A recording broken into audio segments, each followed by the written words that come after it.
अगर आप credit cards use कर रहे हो तो आप 100% ये गलती कर सकते हो, इसलिए इस वीडियो को अच्छे से देखना। क्योंकि आप अगर क्रेडिट कार्ड बहुत एग्रेसिवली यूज करते हो रिवॉर्ड पॉइंट के लिए, या आपको ऐसा लगता है कि आपको बहुत ज्यादा बेनिफिट बैंक के तरफ से पास ऑन हुआ है, तो आप इस चीज का भी टेक केयर करना। चीज ऐसी है, हाल ही में एक क्लाइंट का ITR प्रिपेयर कर रहा था, तो ITR में उसने बोला कि सर मेरी 2-2.5 लाख की इनकम है, क्योंकि एक्चुअल में उसकी इनकम इतनी थी ही नहीं। तो उसने मुझे उसका जो रेगुलर बैंक अकाउंट है, मतलब जो रेगुलर यूज में वो दिया, जिसके अंदर मुझे सैलरी दिखी, ITR प्रिपेयर किया। जब मैंने उसके पोर्टल की कुछ इन्फॉर्मेशन फेच किया तो मुझे ये दिखा कि उसके क्रेडिट कार्ड का यूसेज 22 लाख रुपए का था। तो मैंने बोला क्रेडिट कार्ड का यूज 22 लाख दिख रहा है, क्रेडिट कार्ड कैसे का आप इतना यूज कर रहे हो, कहाँ यूज कर रहे हो? तो उसने तो मुझे एक सही से एक्सप्लेनेशन दिया नहीं, क्योंकि उसको पता था कि अगर वो ज्यादा बताएगा तो मैं ज्यादा चीजों को कंप्लेंस करने को बोलूंगा और बोलूंगा कि ITR की फीस बढ़ जाएंगी। तो मैंने तो ITR फाइल कर दिया, अब वो नहीं बता रहा तो मैं क्या करूँ? तो फिर कुछ दिन बाद मैंने उसे फोन लगाया, बोला सर मैं 100% एक्स्ट्रा फीस नहीं लूंगा, आप मुझे बताओ तो सही आपने क्या किया। बोले मैंने बहुत सारे लोगों को ऑफर में मोबाइल दिला दिए और उनके अकाउंट से पैसे लिए और बहुत अलग अलग मल्टीपल एक्टिविटी किया। तो बेसिकली एक्टिविटीज को प्रॉब्लम नहीं है, लेकिन मेरा उसको ये सवाल था कि फिर इसका पैसे का सोर्स कैसा है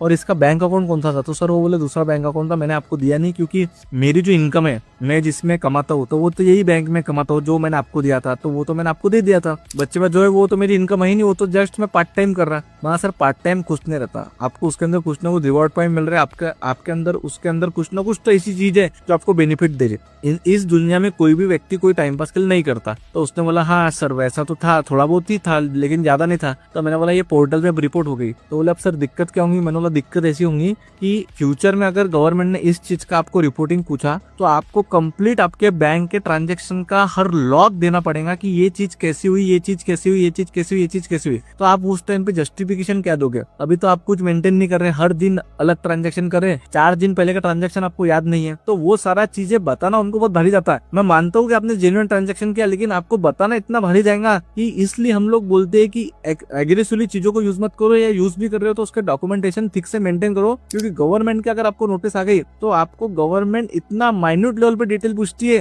कि आप वो डिटेल देना पॉसिबल ही नहीं। इवन कोई चार्टर्ड अकाउंटेंट जो खुद का भी प्रॉपरली काम कर रहा है उसके लिए भी वो डिटेल देना पॉसिबल नहीं है। तो उस केस को अवॉइड करने के लिए आपको हम लोग गाइड करते हैं कि प्रॉपरली ट्रांजेक्शन करो। Thank you.